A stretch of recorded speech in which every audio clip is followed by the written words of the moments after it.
কলমে ও কণ্ঠে রবীন্দ্রনাথ সরকার। কবিতা mobile charge. যুবকটি অনেকবার দিয়েছে চাকরির পরীক্ষা, কিন্তু কোথাও জোটেনি তার চাকরি। কোথাও লিখিত পরীক্ষা ভালো হলেও সাক্ষাৎকার হয়নি ভালো।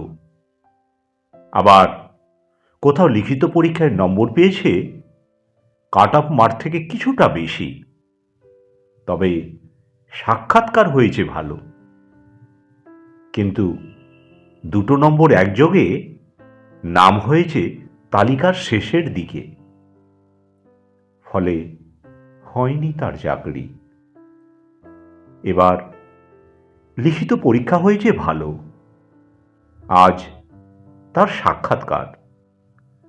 মনস্থির করল ভালো করে দিতে হবে সাক্ষাৎকার, কেননা এটাই তার সরকারি চাকরির শেষ পরীক্ষা।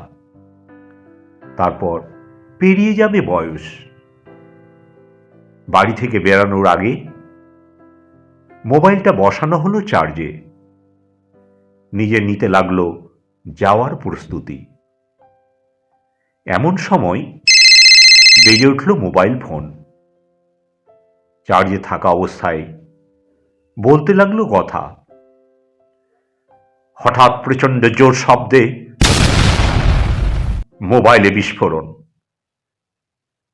অজ্ঞান হয়ে লুটিয়ে পড়ল সে মেঝের উপর। তাকে নিয়ে যাওয়া হলো হাসপাতালে, করা হলো অপারেশন। কিন্তু তাকে আর ফেরানো গেল না জীবিত। দেওয়া হলো না চাকরির শেষ সাক্ষাৎকার।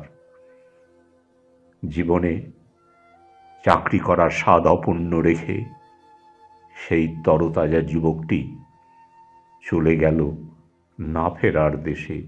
চলে গেল না ফেরার দেশে।